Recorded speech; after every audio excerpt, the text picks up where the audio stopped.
Hey everybody, this is a quick video in case you have a Sony MHC-V71 party karaoke speaker and you need to do a hard reset to the factory default settings on it. Now you might want to do this for a couple of different reasons. The first one is troubleshooting. If you're having any issues where this speaker is not working properly, maybe it's not pairing with your Bluetooth device, maybe it's not syncing or connecting to something or to a second speaker or something like that. Maybe the sound is out of sync. A hard reset can fix a lot of those issues.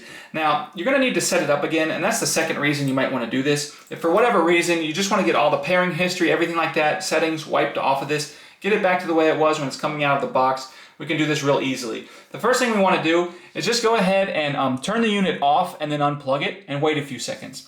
Once we do that, we can then plug it back in and turn it back on. And once it's back on, we're going to just come over and find the guitar button over here on the right and the mega bass button over here on the left, and press and hold those two buttons simultaneously for at least 3 seconds, and that will trigger the factory reset process, at which point we can release them, let it do its thing, go ahead and turn the speaker back on and set it up as a brand new speaker.